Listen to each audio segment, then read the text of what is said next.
लूका 23 अध्याय 33 से 34 पद। जब उस जगह जिसे खोपड़ी कहते हैं पहुंचे तो उन्होंने वहां उसे और उन कुकर्मियों को भी, एक को दाहिनी ओर और दूसरे को बाईं ओर क्रूसों पर चढ़ाया। परंतु यीशु ने कहा, हे पिता, इन्हें क्षमा कर, क्योंकि ये नहीं जानते कि ये क्या कर रहे हैं। और उन्होंने चिट्ठियां डालकर उनके कपड़े बांट लिए। लूका 23 अध्याय 42 से 43 पद। तब उसने कहा, यीशु, जब तू अपने राज्य में आए तो मेरी सुधि लेना। और उसने उससे कहा, मैं तुझसे सच कहता हूँ कि आज ही तू मेरे साथ स्वर्ग लोक में होगा। आमीन। मसीह में प्रिय भाई और बहनों, क्रूस के संदेश का यह 18वां सत्र है और मैं क्रूस पर से यीशु के 7 अंतिम वचन के विषय में बात करूंगा, जिन्हें उसने मरने से पहले कहे थे। किसी मनुष्य की मृत्यु के निकट होने पर लोग अपने बीते जीवन पर दृष्टि करते हैं और अपनी इच्छा जाहिर करते हैं, जो कि मानो उनके जीवन का निष्कर्ष हो। यीशु ने भी 7 वचन उद्धार के प्रावधान को पूरा करते समय दिए थे, जिसकी मानो उन्होंने अपनी इच्छा जाहिर की हो। बिल्कुल ऐसे ही जैसे यीशु की हर एक तकलीफ में परमेश्वर का प्रावधान निहित है, वैसे ही क्रूस पर से अंतिम 7 वचन में भी बहुत महत्वपूर्ण आत्मिक अर्थ निहित है। मैं आशा करता हूँ कि आप पिता और प्रभु के प्रेम को और भी गहराई से अनुभव करेंगे, जो हमारे लिए मरा। मैं प्रभु के नाम से प्रार्थना करता हूँ कि आप प्रभु की इच्छा के अनुसार सच्चाई से जीवन व्यतीत करेंगे, जिसने हमें अपने लहू से खरीदा है। प्रिय श्रोताओं, अंतिम 7 वचनों का पहला वचन लूका 23 अध्याय 33 से 34 पद में पाया जाता है। वह कहता है, जब वे उस जगह जिसे खोपड़ी कहते हैं पहुंचे तो उन्होंने उसे और उन कुकर्मियों को भी, एक को दाहिनी ओर दूसरे को बाईं ओर क्रूसों पर चढ़ाया। तब यीशु ने कहा, हे पिता, इन्हें क्षमा कर, क्योंकि ये नहीं जानते ये क्या कर रहे हैं। और उन्होंने चिट्ठियां डालकर उसके कपड़े आपस में बांट लिए। यीशु ने हमारे पापों के कारण क्रूस पर महान दंड को सहन किया। मानव जाति की ओर से, जो कि पापी थे, यीशु ने सारे दुखों को ले लिया। परंतु वो भीड़ जो इस सत्य को नहीं जानती थी, उन्होंने यीशु का उपहास किया, उसकी खिल्ली उड़ाई, जैसे मानो वह एक नृशंस खतरनाक अपराधी हो। रोमी सैनिकों ने भी यीशु के साथ असभ्य ढंग से व्यवहार किया, जैसे मानो वह अपराधी के साथ व्यवहार कर रहे हो, और निर्दयता से उसे क्रूस पर चढ़ाया। परंतु यीशु ने ना तो कभी उन्हें शाप दिया, ना अपने मन में उनके प्रति कोई मनमुटाव रखा, बल्कि उसने उनके लिए प्रार्थना की कि पिता, कृपया उन्हें क्षमा कर, क्योंकि ये नहीं जानते ये क्या कर रहे हैं। वे ये भी नहीं जानते थे कि यीशु क्यों क्रूस पर चढ़ाए गए हैं, और यह भी कि उनके यह कार्य दुष्टता के हैं। यीशु की यह प्रार्थना न केवल उनके लिए थी जिसने यीशु को क्रूस पर चढ़ाया था, वरन तमाम मनुष्य जाति के लिए थी जो अंधकार में थे, और उन सब के लिए है जो प्रभु के नाम का आज भी तिरस्कार करते हैं और सताते हैं। क्योंकि यीशु की इस प्रार्थना से आप और मैं, जो प्रभु को नहीं जानते थे, माफ किए गए। यीशु जिसने आपको और मुझे माफ किया और प्रेम से हमारे लिए प्रार्थना की, वह चाहता है कि हम विश्वासी प्रत्येक को क्षमा करें। यदि हम बिना किसी कारण से सताए भी जाते हैं या हानि का सामना करते हैं, वह चाहता है कि हम बुराई के साथ बुराई ना करें और ना ही कोई दुर्भावनाएं रखें, वरन भलाई से व्यवहार करें। यूहन्ना 3 अध्याय 20 पद कहता है, क्योंकि जो कोई बुराई करता है वह ज्योति से बैर रखता है और ज्योति के पास नहीं आता, कि कहीं उसके कार्य प्रकट ना हो जाएं। प्रत्येक जो बुरा करता है वह ज्योति से घृणा करता है। जैसे कि कहा गया है, वे जो इस संसार के अंधकार में रहते हैं, वे उन्हें ज्योति में जो रहते हैं पसंद नहीं करते।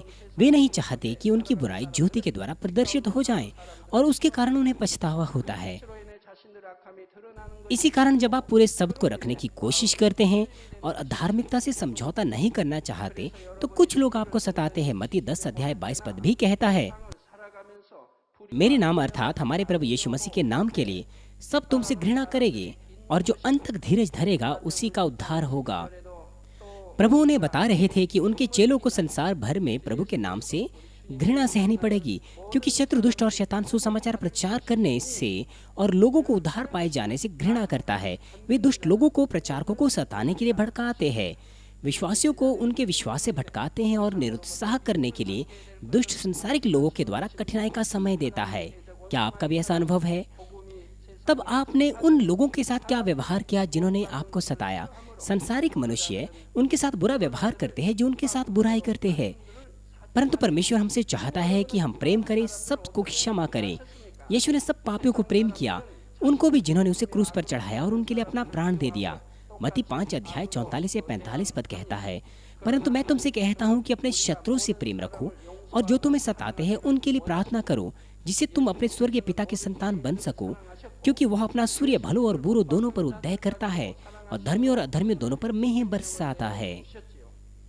हम परमेश्वर की संतान के समान तब पहचाने जाएंगे जब हम अपने शत्रुओं से और जो हमें सताते हैं उनसे प्रेम रखेंगे, जैसा यीशु जो परमेश्वर का पुत्र है उसने यहाँ तक कि शत्रुओं के लिए भी अपना जीवन दे दिया, उनसे प्रेम किया।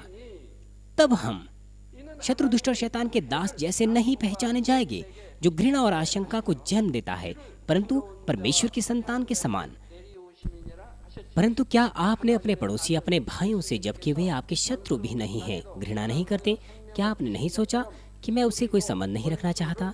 क्या आपने कभी ऐसा विचार नहीं किया कि मैं आशा करता हूँ कि उसके साथ कुछ बुरा हो जिसने मुझे मुश्किल में डाला था? यदि आपके पास इस प्रकार का विचार आया है तो इस वक्त इससे पश्चाताप करें और मन फिराएं। प्रभु की प्रार्थना कहती है कि जैसे हमने अपने अपराधियों को क्षमा किया है, वैसे ही तू भी हमारे अपराधों को क्षमा कर। हाँ, हमने उन्हें क्षमा किया जिन्होंने हमारे विरोध में अपराध किया, परंतु यदि अगर हमने उन्हें क्षमा नहीं किया है तो हम परमेश्वर से हमारे पापों की क्षमा नहीं मांग सकते। हम कैसे कह सकते हैं कि पिता परमेश्वर, मेरे अपराध क्षमा कर और मुझसे प्रेम कर, जबकि हमने अपने भाइयों को क्षमा नहीं किया और ना ही उनसे प्रेम किया? हम अपने भाइयों को प्रेम करने और क्षमा करने के योग्य होने चाहिए, यहाँ तक कि अपने शत्रुओं को भी। यीशु का उदाहरण लागू करते हुए, जिसने यहाँ तक कि पापियों को भी प्रेम किया, जिसने उसे क्रूस पर चढ़ाया और उपहास उड़ाया, हमें प्रार्थना करनी चाहिए कि पिता उन्हें क्षमा कर, वो प्रभु के प्रेम से बदल जाएं और वे आशीष और उद्धार पाएं। प्यारे भाई और बहनों, दूसरा वचन क्रूस पर अंतिम 7 वचनों में से लूका 23 अध्याय 42 से 43 पद में पाया जाता है, जो कहता है, तब उसने कहा, यीशु जब तू अपने राज्य में आए तो मुझे स्मरण करना। उसने उससे कहा, मैं तुझसे सच कहता हूँ कि आज ही तू मेरे साथ स्वर्ग लोक में होगा। जब यीशु क्रूस पर लटके हुए थे, वहाँ पर 2 कुकर्मी थे जो यीशु के साथ क्रूस पर लटकाए गए थे। एक कुकर्मी ने कहा, क्या तू मसीह नहीं? अपने आप को और हमें बचा। वह यीशु का उपहास कर रहा था कि यदि वो सचमुच उद्धार करता है तो वह अपने आप को बचा सकता है और कुकर्मियों को भी। यहाँ पर दूसरे कुकर्मी ने इस कुकर्मी को डांटा और कहा, क्या तू परमेश्वर से नहीं डरता? तू भी तो वही दंड पा रहा है। हम तो न्यायानुसार दंड पा रहे हैं, क्योंकि हम तो अपने कामों का ठीक फल पा रहे हैं, परंतु इस मनुष्य ने कोई अनुचित काम नहीं किया। उसने कहा कि वो उस दंड के योग्य है जो उन्हें मिल रहा है, लेकिन यीशु निष्पाप है। तब उसने यीशु से कहा, यीशु जब तू अपने राज्य में आए तो मुझे स्मरण करना। यीशु ने उसका विश्वास देखकर कहा कि मैं तुझसे सच कहता हूँ कि आज तू मेरे साथ स्वर्ग लोक में होगा। यह कुकर्मी, इसने उद्धार की प्रतिज्ञा यीशु से प्राप्त की जब उसने यीशु को अपना उद्धारकर्ता ग्रहण किया, हालांकि यह मृत्यु से कुछ देर पहले ही था। प्रिय श्रोताओं, यीशु के इस वचन में बहुत से आत्मिक अर्थ है। पहला, वह हमें स्वर्ग लोक के विषय में बताता है। बाइबल में स्वर्ग के राज्य में बहुत से उल्लेख है। दूसरा कुरिन्थियों 12 अध्याय 2 पद में प्रेरित पौलुस स्वर्ग के बारे में बात करता है जो उसने देखा था। वह कहता है, मैं एक मनुष्य को जानता हूँ, अर्थात एक व्यक्ति मैं जानता हूँ जो प्रभु यीशु में विश्वास करता है। 14 वर्ष हुए, न जाने देह सहित न जाने देह रहित, मैं नहीं जानता। वास्तव में उसकी आत्मा गई और उसका शरीर रह गया। परमेश्वर जानता है। ऐसा मनुष्य तीसरे स्वर्ग तक उठा लिया गया। इसीलिए यदि तीसरा स्वर्ग है तो दूसरा स्वर्ग भी अवश्य होगा, पहला भी होगा, चौथा स्वर्ग भी हो सकता है। आप जानते हैं कि कितने स्वर्ग है स्वर्ग की उस किताब के द्वारा। और 4 पद कहता है, वह स्वर्ग लोक पर उठा लिया गया और ऐसी बातें सुनी जो कहने के नहीं और जिन्हें मनुष्यों के मुंह पर लाना उचित नहीं। वह स्वर्ग लोक उठा लिया गया और उसने ऐसी बातें सुनी जिसे मनुष्यों के लिए कहना उचित नहीं। यदि प्रेरित पौलुस जैसा उसने स्वर्ग लोक में देखा था वैसा ही कहता तो उसे बहुत महान धार्मिक षड्यंत्रकारी समझा जाता। वह बिल्कुल भी सुसमाचार का प्रचार नहीं कर पाता। इसीलिए स्वर्ग की ऐसी सुंदर चीजों को देखने के बावजूद भी वह सब कुछ नहीं बता पाया। इसीलिए उसने इसके बारे में नाराजगी भी जताई है। और नहमीया 9 अध्याय 6 पद भी कहता है, स्वर्गों के स्वर्ग या सबसे ऊंचा स्वर्ग। और ऐसी बाइबल में बहुत से अभिलेख पाए जाते हैं। प्रेरित पौलुस ने स्वर्ग लोक को देखा और स्वर्ग के बारे में सुना, लेकिन उसके बारे में वह दूसरे लोगों को नहीं बता सका। परंतु क्यों मैंने स्वर्ग और नरक पुस्तकें प्रकाशित की? यह इसीलिए क्योंकि यह अंतिम समय है और इस पृथ्वी की लगभग 7.5 अरब जनसंख्या है। वो लोग यीशु के बारे में और नर्क और स्वर्ग के बारे में नहीं जानते। बहुत से लोग मृत्यु के मार्ग पर जा रहे हैं, जो कि नर्क है, क्योंकि ये अंतिम समय है। इसलिए परमेश्वर ने मुझे स्वर्ग और नर्क के बारे में प्रकाशित किया है और होने दिया है कि मैं किताबें प्रकाशित करूं। वास्तविकता में इन पुस्तकों को प्रकाशित करने से पहले मैं चिंतित था कि लोग इसके बारे में कितनी बातें बनाएंगे, कितना सताव मुझे सहना पड़ेगा, कितने ऐसे लोग होंगे जिनके पास स्वर्ग की कोई इच्छा नहीं और बिल्कुल विश्वास नहीं करना चाहते। वो कितना बोलेंगे और इस किताब की आलोचना करेंगे, और कितने हम विश्वासी उसकी आलोचना करेंगे, क्योंकि वे सही से स्वर्ग के बारे में नहीं जानते। परंतु धन्यवाद के साथ यह पुस्तक स्वर्ग बहुत सी भाषाओं में अनुवादित हुई है और संसार भर में इसका वितरण हुआ है। बहुत से लोगों ने पढ़ा और उद्धार पाया और धन्यवाद भी कहा। इसलिए मैं एहसानमंद हूँ, क्योंकि प्रभु का दूसरा आगमन नजदीक है। परमेश्वर ने हमें योग्य बनाया है कि हम स्वर्ग और नरक की इन किताबों को संसार के हर हिस्से में वितरित करें। केवल आकाश ही नहीं है वहाँ पर जो हमारी आंखों में दृश्य पाया जाता है, परंतु आत्मिक क्षेत्र में स्वर्ग भी है। तीसरा स्वर्ग जो प्रेरित पौलुस ने देखा, वह स्थान है जहाँ स्वर्ग का राज्य है। विशेषकर उसने जिस स्थान का उल्लेख किया है वह स्वर्ग लोक कहलाता है। प्रकाशित वाक्य 21 अध्याय 10 से 11 पद कहता है, और वह मुझे आत्मा में एक विशाल और ऊंचे पर्वत पर ले गया, और उसने पवित्र नगरी यरूशलेम को स्वर्ग में से परमेश्वर के पास से नीचे उतरते देखा। परमेश्वर की महिमा उसमें थी, और उसकी ज्योति बहुत ही बहुमूल्य पत्थर अर्थात बिल्लौर के समान यशब की नाई स्वच्छ थी। बाइबल स्पष्ट करती है कि नया यरूशलेम विशेषकर स्वर्गीय राज्य के दूसरे स्थानों से पवित्र और शानदार शहर है। इन चीजों की ओर देखकर हम देख सकते हैं कि स्वर्ग के राज्य में भी रहने के स्थान विभाजित हुए हैं। कुछ लोग कहते हैं कि स्वर्ग लोक और नया यरूशलेम एक ही स्वर्ग के राज्य से संबंध रखते हैं, लेकिन ये सत्य नहीं है। कुछ कहते हैं यदि हम विश्वासी हैं, हम एक ही स्वर्ग के राज्य में जाएंगे। तो कैसे स्वर्ग विभाजित हो सकता है? वो ऐसा इसलिए कहते हैं क्योंकि वो बाइबल नहीं जानते। स्वर्ग के राज्य में रहने के स्थानों में भी विभिन्न स्तर है। उन्हीं में स्वर्गलोक और नया यरूशलेम भी है। यह काफी कोरियन निवास स्थानों के समान है। कुछ में से कुछ तो सियोल में रहते हैं जहां राष्ट्रपति हैं, और कुछ दूसरे जो कि क्योंगी टू सियोल के पास रहते हैं। कुछ दूर ग्रामीण क्षेत्रों में रहते हैं, कुछ द्वीपों पर रहते हैं जैसे कि जेजू द्वीप। स्वर्ग के राज्य में रहने के स्थान भी इसी प्रकार से विभाजित है। प्रकाशित वाक्य पुस्तक में नया यरूशलेम वर्णित स्थान स्वर्ग के राज्य में सबसे उच्च स्तर का रहने का स्थान है, जो अपने सब पापों और बुराइयों को फेंक कर प्रभु के सदृश हो गए हैं और जो परमेश्वर के घर में पूरी तरह विश्वास योग्य है। वे इस स्थान में प्रवेश करने के योग्य है। उनमें किसी प्रकार का कलंक या दाग या बुराई नहीं होनी चाहिए, और क्योंकि वे परमेश्वर पर विश्वास करते और प्रेम करते हैं, वे परमेश्वर के सब घराने में विश्वास योग्य है। यह स्थान उनके लिए है जो प्रभु और पिता के सदृश है। इसी कारण वहाँ घर सोने और रत्नों से बने हुए हैं। उदाहरण के लिए लोग जैसे मूसा, अब्राहम, एलिय्याह, पौलुस प्रेरित और पतरस नए यरूशलेम में रहेंगे। आज के बाइबल अध्ययन पाठ की स्थिति में वह कुकर्मी जिसने मृत्यु से पहले प्रभु को ग्रहण किया, इसीलिए उसके पास पापों को दूर करने के लिए और प्रभु के लिए काम करने के लिए समय नहीं था। उसने उद्धार की योग्यता को एक नए जन्मे बच्चे के समान प्राप्त किया। उसने अब तक कुछ ना विश्वास के साथ बोया ना किया। उसने स्वर्ग में कोई इनाम नहीं पाया। इस प्रकार के लोग स्वर्ग लोक में प्रवेश करेंगे जैसा यीशु ने कहा, और स्वर्ग लोक स्वर्ग के राज्य का सबसे निचला निवास स्थान है। यरूशलेम और स्वर्ग लोक के बीच में बहुत से स्तर है, और हर किसी की हृदय की शुद्धता के अनुसार, विश्वास और ईमानदारी के अनुसार रहने के स्थान विभिन्न होंगे। तो फिर क्यों स्वर्ग इस प्रकार से विभाजित है? यह इसीलिए क्योंकि यह न्याय के अनुसार उचित है। यह परमेश्वर का न्याय है कि जैसा हम बोएंगे वैसा ही काटेंगे, और जैसा हमने किया है वैसा ही वापस बदला पाएंगे। स्वर्ग में रहने के स्थानों का निर्णय भी प्रत्येक के कार्यों के अनुसार किया जाएगा जो उन्होंने पृथ्वी पर किए हैं। हमने कितने पापों को निकाल फेंका है और पवित्र होकर प्रभु के स्वरूप में सदृश हो गए हैं, उसी के अनुसार स्वर्गीय निवास स्थान निर्धारित किए जाएंगे। निवासियों की महिमा प्रत्येक निवास स्थान में अलग अलग होगी। इनाम, प्रसन्नता और अधिकार भी अलग होंगे। पहला कुरिन्थियों 15 अध्याय 41 से 42 पद कहता है, सूर्य का तेज और है, चांद का तेज और है, और तारागणों का तेज और है, क्योंकि एक तारे से दूसरे तारे का तेज में अंतर है। मुर्दों का जी उठना भी ऐसा ही है। शरीर नाशवान दशा में बोया जाता है और अविनाशी रूप में जी उठता है। यह हमें समझाता है कि हमारे प्रभु के आने के बाद मृतकों के पुनरुत्थान के समय प्रत्येक की महिमा अलग होगी। परमेश्वर ने मुझे स्वर्गीय निवास स्थानों के विषय में और वहाँ के जीवन के विषय में बहुत ही स्पष्ट जानकारी दी है। यह सारे विषय स्वर्ग और नर्क पुस्तकों में विस्तार पूर्वक लिखे गए हैं और ये पुस्तकें कई भाषाओं में अनुवादित और प्रकाशित हो चुकी है। जो स्वर्गीय राज्य के जीवन के बारे में और अधिक जानना चाहते हैं, इन पुस्तकों का निर्देश ले सकते हैं।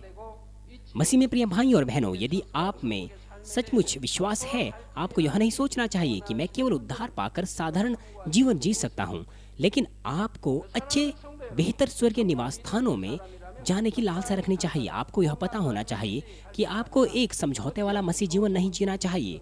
आप किस प्रकार से एक बेहतर स्वर्गीय निवास स्थान प्राप्त कर सकते हैं, किस प्रकार से आप नर्क में गिरने से बच सकते हैं, आपको यह जानना चाहिए। वह जीवन ना जिए जो नर्क की ओर ले जाता है। परमेश्वर हमारे कामों का वापस बदला देगा जैसा हमने किया है, यह न्याय है। मत्ती 11 अध्याय 12 पद कहता है, यूहन्ना बपतिस्मा देने वाले के दिनों से अब तक स्वर्ग के राज्य में बलपूर्वक प्रवेश होता रहा है और बलवानों से छीन लेते हैं।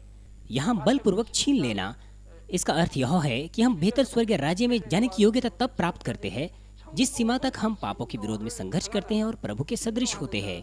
क्या आप स्वर्ग के राज्य में ईर्ष्या, बैरभाव, आलोचना, घृणा, विश्वासघाती, चालाकी, लोभी, क्रोध और व्यभिचारी मन से इन पापों को लेकर स्वर्ग के राज्य में जा सकते हैं? तो स्वर्ग का राज्य किस तरह का हो जाएगा? स्वर्ग का राज्य दूषित हो जाएगा और हम उसे एक पवित्र और प्रसन्न स्थान नहीं कह पाएंगे। पृथ्वी के जैसे लोग एक दूसरे से घृणा करते हैं, एक दूसरे के प्रति कठोर होते हैं और पापों में रहते हैं। हम पापों के साथ स्वर्ग के राज्य में नहीं जा सकते। प्रिय श्रोताओं, यीशु ने उस कुकर्मी से कहा कि मैं तुझसे सच कहता हूँ कि आज तू मेरे साथ स्वर्गलोक में होगा। इसका अर्थ यह नहीं कि यीशु स्वर्गलोक में जाएगा। प्रभु का निवास स्थान स्वर्गलोक में नहीं है, किंतु नया यरूशलेम सबसे सुंदर स्थान है। परंतु प्रभु तो संपूर्ण स्वर्ग राज्य का स्वामी है और संपूर्ण स्वर्ग राज्य में निवास करता है। वह प्रत्येक स्थान में निवास करता है, स्वर्गलोक और नई यरूशलेम को भी सम्मिलित करके, और वह स्वर्ग के राज्य के बारे में सब बातों और नियमों को जानता है। और आज का अर्थ यहाँ पर यह नहीं कि यीशु क्रूसारोहण के दिन स्वर्गलोक में गया। इसका अर्थ यह है कि उस समय के बाद प्रभु उस कुकर्मी के साथ हमेशा के लिए स्वर्ग के राज्य में रहेगा, क्योंकि वह कुकर्मी विश्वास के द्वारा परमेश्वर की संतान बनकर उद्धार पा चुका है। प्रभु हमें याद रखते हैं उस दिन से जब से हमने प्रभु को स्वीकार किया है और उद्धार पाया है। वह जानते हैं कि हम कहाँ जाते हैं, क्या देखते हैं, हम क्या करते हैं। वह हमारे लिए प्रार्थना करते हैं और वह दूतों को भी हमारी रखवाली करने के लिए हमारे साथ चलने को भेजते हैं। आपको समय की परिकल्पना जो बाइबल में है उसे समझना चाहिए। क्रूस पर यीशु की मृत्यु के दिन शुक्रवार को यीशु कहाँ गया? मत्ती 12 अध्याय 40 पद कहता है, इसलिए मनुष्य का पुत्र 3 रात दिन पृथ्वी के भीतर रहेगा। और इफिसियों 4 अध्याय 9 पद कहता है, वह पृथ्वी की निचली जगहों में उतरा भी था। पहला पत्रस 3 अध्याय 19 पद भी कहता है, उसी में उसने जाकर कैदी आत्माओं को भी प्रचार किया। क्रूस पर मरने के बाद यीशु स्वर्ग लोक नहीं किंतु जेल में उन कैदी आत्माओं को प्रचार करने गए। यहाँ कैदी आत्माएं उन आत्माओं को संबोधित करती हैं जो उद्धार पाने की योग्य थी, पर यीशु के क्रूस उठाने और उद्धारक बनने से पहले मर गई थी। कृपया इस भाग को ठीक प्रकार से समझें। हमारे उद्धार के लिए हमें यीशु मसीह पर विश्वास करने के द्वारा पापों की क्षमा मिलना अवश्य है। यहाँ तक कि यदि कोई अपनी दृष्टि में भलाई से जीवन जिए तो भी प्रत्येक व्यक्ति पापी है, जो कि मूल पाप को लेकर जन्मा है और व्यवस्था का उल्लंघन करके पापों को करता है। केवल यीशु मसीह का बहुमूल्य लहू हम सबको पापों से शुद्ध करता है और उद्धार का मार्ग खोलता है। इसीलिए पहला यूहन्ना कहता है कि यदि हम सच्चाई से परमेश्वर पर विश्वास करते हैं तब हम प्रकाश में रहेंगे और इस प्रकार से प्रभु का लहू हमको हमारे पापों से शुद्ध करेगा। तब इसका क्या यह अर्थ है कि प्रत्येक व्यक्ति जो यीशु के पृथ्वी पर आने से पहले मर गया था वह उद्धार नहीं पाया वरन नरक गया? और क्या इसका अर्थ यह है कि यीशु के आने से पहले प्रत्येक व्यक्ति जिसने कभी सुसमाचार नहीं सुना वो नरक जाएगा? बिल्कुल नहीं। परमेश्वर प्रेमी और न्यायी परमेश्वर है। वह चाहता है कि प्रत्येक उद्धार पाए। इसीलिए परमेश्वर ने यीशु मसीह के द्वारा उनके लिए भी उद्धार का मार्ग तैयार किया जो यीशु से पहले इस धरती पर जिए या जिन्होंने कभी सुसमाचार का प्रचार नहीं सुना। और जिन्होंने कभी सुसमाचार नहीं सुना उनमें से कुछ लोग ऐसे थे जिन्होंने अपने भले हृदय से परमेश्वर के अस्तित्व को पहचाना और अपने हृदय की भलाई से जीवन जिया। अपने अच्छे विवेक से उन्होंने स्वर्ग और नरक के अस्तित्व को स्वीकारा, जबकि उन्होंने परमेश्वर की व्यवस्था को ना तो सुना था लेकिन अपने विवेक के अनुसार उन्होंने अच्छा जीवन जिया। रोमियो 2 अध्याय 14 से 15 पद कहता है, फिर जब अन्य जाति लोग जिनके पास व्यवस्था नहीं, स्वभाव ही से व्यवस्था की बातों पर चलते हैं, तो व्यवस्था उनके पास न होने पर भी वे अपने लिए आप ही व्यवस्था हैं। वे व्यवस्था की बातें अपने हृदय में लिखी हुई दिखाते हैं और उनका विवेक भी गवाही देता है और उनके विचार परस्पर दोष लगाते हैं या उन्हें निर्दोष ठहराते हैं। वे अपने हृदय की भलाई से भलाई का अनुसरण करने का प्रयत्न करेंगे क्योंकि उनका विवेक अच्छा है। इस प्रकार से वे अपने हृदय में लिखी हुई व्यवस्था को दिखाएंगे। जो दुष्ट है वे दुष्टता का अनुसरण करेंगे। प्रत्येक के पास विवेक होता है। जो अच्छे हैं वे अपने अच्छी विवेक की आवाज का अनुसरण करते हैं, जबकि वे परमेश्वर को नहीं जानते। वे पापों से कलंकित न होने का प्रयत्न करते हैं और भलाई में रहने का प्रयत्न करते हैं। अच्छी विवेक के व्यक्ति अपने लालच में चलते अर्थहीन मूर्तियों या भूत प्रेतों की पूजा नहीं करते। स्पष्ट यद्यपि वे एक ही सृष्टिकर्ता परमेश्वर को स्वीकार करते हैं और मनुष्य के कर्तव्यों का अनुसरण करते हैं। यदि इस प्रकार के लोग सुसमाचार सुनते तो निश्चित तौर पर यीशु को ग्रहण करते। एक मनुष्य दूसरे मनुष्य के विवेक को नहीं जानता है, लेकिन सर्वशक्तिमान परमेश्वर तमाम मनुष्यों के मनोविचारों और कार्य को जानता है। इस प्रकार से जो यीशु के आने से पहले जीवित थे, परमेश्वर उन्हें जानता था, पहचान सकता था कि यीशु के आने के बाद क्या वो सुसमाचार को ग्रहण करते या नहीं। यह विवेक का न्याय है। वह आत्माएं जो विवेक के न्याय के आधार पर उद्धार प्राप्त कर सकती थी, परमेश्वर ने उन्हें यीशु के उद्धारकर्ता बनने तक ऊपरी कब्र में रखा। पुराने नियम के दिनों में वे आत्माएं जिनका उद्धार जीवित वचन द्वारा हुआ, वे ऊपरी कब्र पर ठहरी हुई थी। लूका 16 अध्याय में एक धनी मनुष्य और भिखारी लाजर का एक दृष्टांत है। धनी मनुष्य जिसने परमेश्वर के वचन के अनुसार जीवन नहीं बिताया, नरक की आग में डाला गया, परंतु लाजर जो परमेश्वर का भय मानता था, उसने अब्राहम की गोद में विश्राम पाया। यीशु के उद्धारकर्ता होने से पहले स्वर्ग राज्य में प्रवेश करने के पूर्व लोग प्रभु की गोद में नहीं थे, किंतु अब्राहम विश्वास के पूर्वज की गोद में थे। क्योंकि हमारे प्रभु अब तक उद्धारक नहीं हुए थे, वे लोग सीधे स्वर्गलोक या स्वर्ग में नहीं जा सकते थे, किंतु ऊपरी कब्र में प्रतीक्षा कर रहे थे जब तक कि प्रभु क्रूस न उठाता। वह स्थान जहां धनी व्यक्ति पीड़ित हो रहा था वह अधलोक है। वह स्थान जहां लाजर विश्राम पा रहा था वह ऊपरी कब्र है। बाइबल हमें बताती है कि ऊपरी कब्र और अधलोक के बीच में एक बड़ी खाई है, इसलिए कोई उनके बीच में चल नहीं सकता। अधलोक नरक का एक हिस्सा है जो कि अंधकार से संबंध रखता है। इसके विपरीत ऊपरी कब्र स्वर्ग के राज्य के समान प्रकाश से संबंध रखता है। यीशु क्रूस पर मृत्यु के बाद कैदी आत्माओं के पास गए, अर्थात जो ऊपरी कब्र में थे। प्रेरितों के काम 4 अध्याय 12 पद कहता है, किसी दूसरे के द्वारा उद्धार नहीं, क्योंकि स्वर्ग के नीचे मनुष्यों में और कोई दूसरा नाम नहीं दिया गया जिसके द्वारा हम उद्धार पा सकें।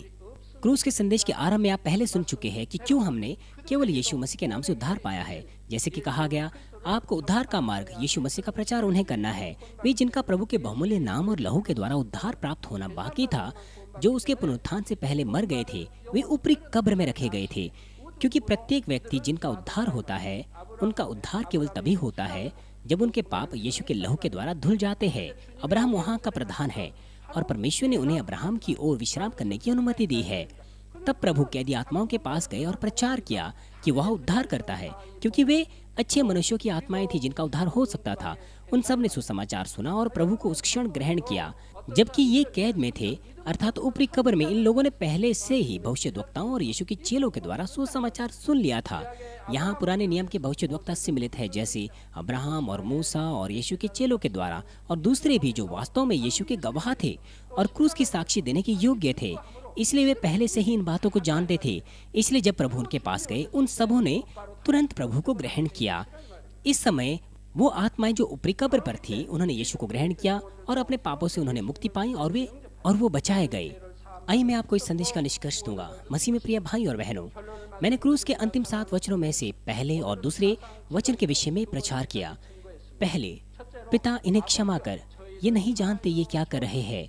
इस प्रार्थना में यीशु का प्रेम और क्षमा केवल उनके लिए ही नहीं थी जिन्होंने उसे क्रूस पर चढ़ाया, किंतु उसका प्रेम समस्त मानव जाति के लिए था जो उस पर विश्वास नहीं करते। दूसरा, यीशु ने कहा, आज तो मेरे साथ स्वर्ग लोक में होगा। यह उद्धार की प्रतिज्ञा कुकर्मी के लिए थी जिसने पश्चाताप किया और प्रभु को स्वीकारा, और साथ ही स्वर्ग राज्य के निवास स्थान की आशा की प्रतिज्ञा है। यहाँ तक कि उसकी क्रूस पर मृत्यु के समय भी यीशु हमें बचाना चाहते थे और स्वर्ग राज्य की ओर हमारी अगुवाई करना चाहते थे। अभी भी प्रभु हमारा निवास स्थान तैयार कर रहे हैं और स्वर्गदूत प्रभु के निर्देश में स्वर्ग में हमारे घरों को बना रहे हैं जिसमें हम रहेंगे। मुझे आशा है कि आप गहराई से प्रभु के प्रेम को अनुभव करेंगे जिसने अपनी जान हमारे लिए दे दी और हमेशा हमें भली वस्तु देना चाहता है। मैं प्रभु के नाम से प्रार्थना करता हूँ कि आप प्रत्येक दिन बेहतर स्वर्गीय निवास स्थानों को अपना बना लो। आमीन।